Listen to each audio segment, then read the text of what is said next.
Hi అండి, అందరికీ నమస్కారం. ఎలా ఉన్నారు? నేనైతే బాగానే ఉన్నాను. మేమైతే వినాయక చవితి రోజు పూజ చేయడానికి వీలు కాలేదు. అందుకని తర్వాతసారి వెళ్ళామన్నమాట. అదే ఏ టైంకి రావాలని చెప్పి పంతులు గారిని అడిగితే, అమ్మ తెల్లవారు 8 గంటలకు రండి, లేదా మీరు రాకపోతే నేనే పూజ చేసుకొని వెళ్ళిపోతా అని చెప్పి కోపంగా చెప్పారనమాట. సరేలే అని చెప్పేసి మేము 7:45కే వెళ్ళిపోయాము. ఇంకా అప్పటికే పంతులు గారు రాలేదు. నేనైతే దేవుడికి ప్రసాదం చేశానన్నమాట. ఇంకా గరిక తీసుకురావడానికి వెళ్ళి పువ్వులు తీసుకొచ్చాను.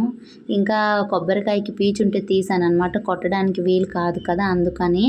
అంతలోనే ఇంకా పూజ సామాన్లు ఏమున్నాయో లేవో చెక్ చేసుకున్నాము. ఇంకా పంతులు గారు రాలేదు కదా, ఇంకేమైనా లేకపోతే తెచ్చుకోవచ్చు అని చెప్పేసి ఆంటీ కూడా వచ్చారు. ఆంటీ వచ్చి కలశం చేశారు.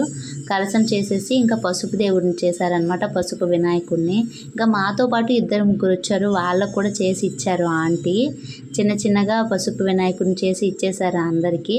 మేమైతే పంతులు గారి కోసం వెయిట్ చేస్తున్నాము. పూజ అయితే చాలా బాగా జరుగుద్ది అని చెప్పి అనుకున్నాము. అంతలోనే పంతులు గారు వచ్చారు.